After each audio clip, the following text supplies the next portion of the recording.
Hello students, welcome back to our channel NHS study point. आज का हमारा topic है reason on conflict in family business. सबसे पहले हम ये देखते हैं कॉन्फ्लिक्ट का क्या मतलब है। तो कॉन्फ्लिक्ट का अगर सीधी सी भाषा में मतलब कहें तो किसी भी टॉपिक के ऊपर मतभेद होना, असहमति होना और बहस होना, उसको हम कॉन्फ्लिक्ट कहेंगे। तो फैमिली बिजनेस में बहुत सारे कॉन्फ्लिक्ट होते हैं, तो उसके क्या रीज़न होते हैं हम वो देखते हैं आज। सबसे है पहला है डायरेक्शन फॉर द बिज़नेस, कि जो हमारे फैमिली बिजनेस में जो हमारे जितने भी मेंबर्स होते हैं उनका किसी का भी ज़रूरी नहीं है कि देखने का नज़रिया, विज़न, वैल्यूज़ और बहुत सारी बातें हैं, जैसे उनकी स्ट्रेटेजी, उनके गोल्स।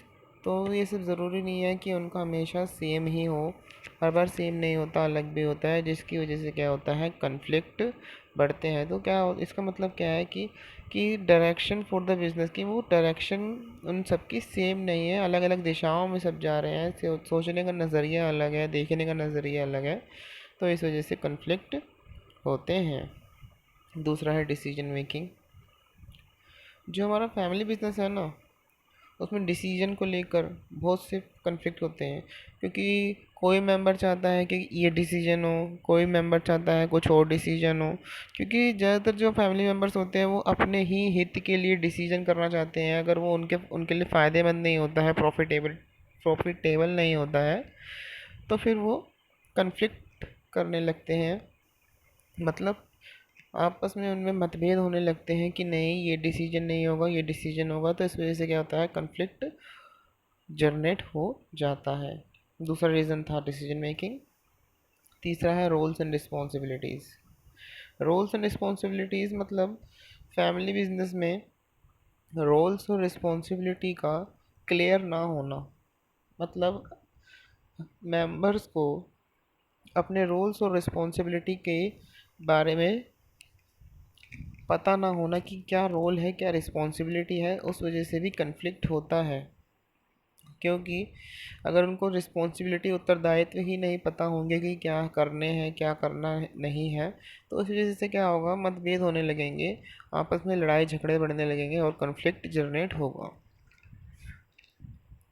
अगर इसी में ही हम एक और ऐड करना चाहें तो ये भी है कि जैसे किसी की रिस्पॉन्सिबिलिटी, रोल्स बड़े होते हैं, किसी का रिस्पॉन्सिबिलिटी छोटी होती है, तो इस वजह से भी क्या होता है, अ, उनके बीच में तनाव शुरू होने लगता है और कन्फ्लिक्ट बढ़ने लगता है। तो ये तो तीसरा रोल्स एंड रिस्पॉन्सिबिलिटीज़।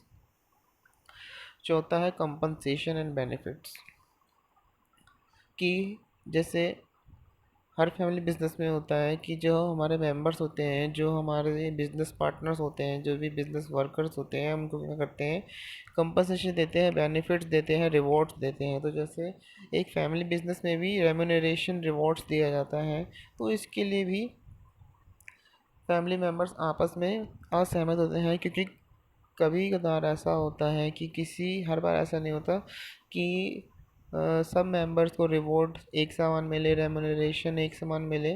तो असमान मतलब अनइक्वल रिवॉर्ड्स की वजह से, रेमुनरेशन की वजह से भी कन्फ्लिक्ट जनरेट होते हैं। पांचवा है हमारे पास ओनरशिप। अब एक जो भी बिजनेस होता है उसका एक ओनर तो होता ही है। अब यहाँ पे ये है कि जो ओनरशिप होती है वो मेजर रिस्पॉन्सिबिलिटी होती है, और वो एक मुखिया के पास होती है, और एक मतलब एक मेन आदमी के पास होती है वो ओनरशिप, मेन पर्सन के पास। अगर वो मेन पर्सन किसी वजह से बीमार हो जाए या उसकी डेथ हो जाए, और वो ओनरशिप डॉक्यूमेंट में क्लियरली ना बता के जाएगी किसको दी जाएगी, किसको आगे ट्रांसफ़र की जाएगी, तो उससे क्या होता है, फैमिली में कॉन्फ्लिक्ट होने लगते हैं। क्योंकि हर कोई अपने आप को ओनर देखना चाहता है, हर कोई अपने आप को मालिक देखना चाहता है, तो इससे क्या होते हैं, कॉन्फ्लिक्ट होने लगते हैं। अगर सीधी सी भाषा में कहें तो कि सारा मालिकाना हक, सारी जायदाद किसके नाम पर होगी ये बताकर, बिना बताए अगर मालिक की डेथ डेथ हो जाए, तो उस वजह से क्या होता है, कन्फ्लिक्ट होता है। सिक्स्थ है पर्सनालिटी डिफरेंस। ज़रूरी नहीं है कि हर फैमिली मेम्बर की पर्सनैलिटी सेम हो। Different personality, different ways of thinking की वजह से भी कॉन्फ्लिक्ट जनरेट होते हैं, क्योंकि पर्सनैलिटी का एक बहुत बड़ा रोल होता है हर एक काम में, तो इस वजह से भी कॉन्फ्लिक्ट होते हैं। ये था हमारा एक और पॉइंट। लास्ट पॉइंट है हमारे पास फाइनेंस। सबसे मेन रीज़न होता है मनी मैटर्स, मतलब पैसे के मैटर्स की वजह से हमेशा कन्फ्लिक्ट जनरेट होता है, क्योंकि जहाँ पैसा वहीं पे तमाशा। क्योंकि जो मनी मैटर्स होते हैं उनकी वजह से, क्योंकि हर हर आदमी हो जो हर आदमी नहीं, मतलब कुछ आदमी, कुछ पर्सन्स ऐसे होते हैं जो मनी मैटर्स को लेके काफ़ी वो होते हैं, मतलब सेंसिटिव होते हैं उनको। मतलब मनी मैटर्स का अगर यहाँ पे कहने का मतलब ये है कि सारी नाश की जड़ पैसा।